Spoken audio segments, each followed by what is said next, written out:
আওয়ামী লীগকে কি আবার আসতে দেয়া হবে কি হবে না, মানে এখানে জিনিসটা হচ্ছে গিয়ে যে তাদেরকে কি রিহ্যাবিলিটেট করার সুযোগটা দেয়া হবে কি হবে না, বা তাদেরকে আবার রাজনীতি করার, যেমন এখন উপদেষ্টারাও বলেছেন যে না, আগে কোন রকমের বিচার না করা পর্যন্ত তাদেরকে ফিরে আসার সুযোগ দেয়া হবে না।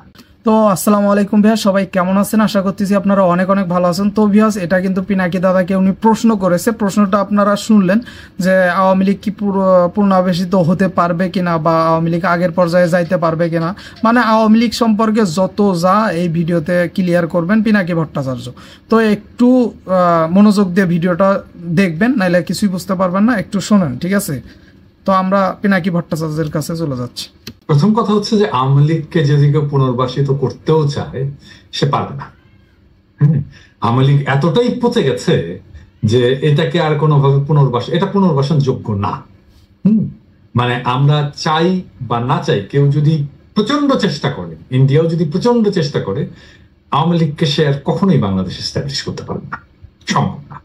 সে যে গণহত্যাটা করেছে এই জুলাই আগস্ট বিপ্লবের সময়, আমি আগের কথাটা বাদই দিলাম, হ্যাঁ, আয়নাঘর টায়নাঘর ক্রসফায়ার গুম টুম এগুলো বাদই দিলাম, হ্যাঁ, এই 3 সপ্তাহের যে গণহত্যাটা করছে, এই গণহত্যার স্মৃতি বাংলাদেশের মানুষের স্মৃতি থেকে যাবেন কখনো, এটা কখনো ভোলার না, ঠিক আছে? এটা আমরা ভুলতে পারবো না। হ্যাঁ, তো বাংলাদেশে আওয়ামী লীগের এমনিতেও ভালো। এখন ধরেন আওয়ামী লীগ কে আমরা রাজনীতি করতে দেবো কিনা, সে সামনের নির্বাচনটা করবে কি করবে না, হ্যাঁ, এই প্রসঙ্গে আমার যেটা ব্যক্তিগত মতামত, হ্যাঁ, সেটা হচ্ছে যে একটা ফ্যাসিস্ট দলকে পলিটিক্যাল স্পেস দেওয়ার কোনো সুযোগ নাই।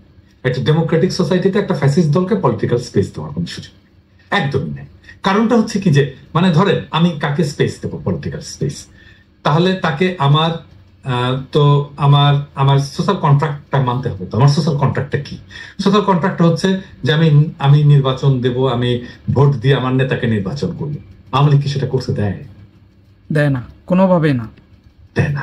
সে তো সোশ্যাল কন্ট্রাক্টটা ভাঙছে, হ্যাঁ, একবার না একাধিকবার ভাঙছে। সে বাকশাল করার সময় ভাঙছে, তাই না? শেখ মুজিব ভাঙছে। সে আমাদেরকে ভোট দিতে দেয়নি 16 বছর, শুধু ভোট দিতে দেয়নি না, সে তার এই শাসনটাকে টিকায় রাখার জন্য মানে এমন নির্মম অত্যাচার করছে, সব বলার মতো না, নিপীড়ন চালাইছে। এবং এই জুলাই আগস্টের সময় এমন নির্মম ভাবে সে এটাকে সাপ্রেস করার চেষ্টা করছে, হেলিকপ্টার দিয়ে, স্নাইপার দিয়ে, হেলিকপ্টার দিয়ে গুলি করে, স্নাইপার দিয়ে, যেটার তুলনা পৃথিবীর আর কোনো রাষ্ট্রে নাই। তাহলে যেই রাজনৈতিক দল, এটা তো ইভেন ইয়েতে, এই যে আমাদের হংকং এ যে বিদ্রোহ হলো না, হংকং এ তো চায়নাও এটা করে, করছে কি? করেনি তো। পৃথিবীতে কোন দেশ একটা দেশের আভ্যন্তরীণ রাজনৈতিক সংগ্রামকে এইভাবে সাপ্রেস করা, স্নাইপার দিয়ে, হেলিকপ্টার দিয়ে গুলি করে, এবং 3 সপ্তাহে 1000-এর উপরে মানুষ এবং 18,000 মানুষকে আহত, 1000-এর মতো মানুষকে নিহত, 18,000 মানুষকে আহত করে কি পরিমাণে গুলি ছুটছে, তাহলে চিন্তা করি।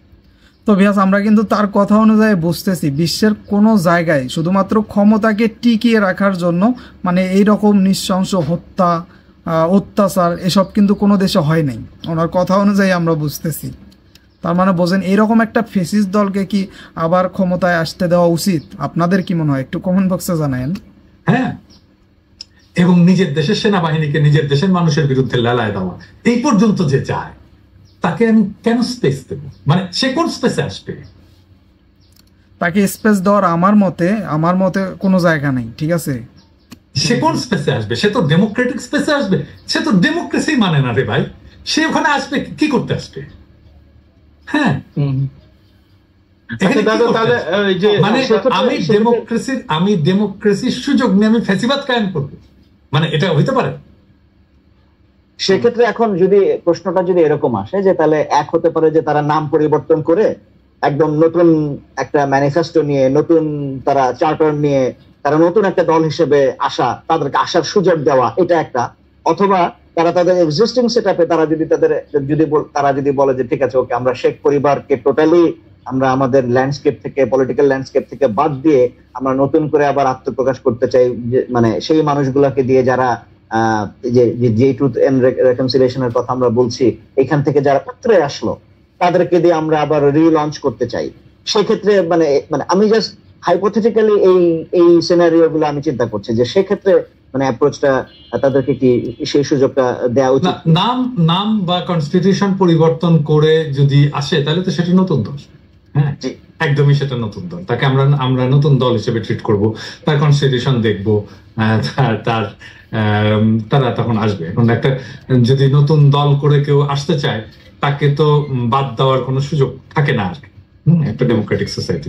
হ্যাঁ, এটার মধ্যে হয়তো আওয়ামী লীগের কিছু লোকজন থাকবে, মানে ধরেন মুসলিম লীগ তো শেষ হয়ে গেছে, মুসলিম লীগের লোকজন কি বিএনপির মধ্যে আছে না? হ্যাঁ, শেখ মুজিব তো নিজেই মুসলিম লীগের লোক ছিল, তাই না? তো সেই রকম আর কি। তো দাদা এখানে সবচেয়ে গুরুত্বপূর্ণ কোয়েশ্চেন এই যে এই রিলেটেড আমি শেষ করিনি একটু, তাহলে কমপ্লিট হবে।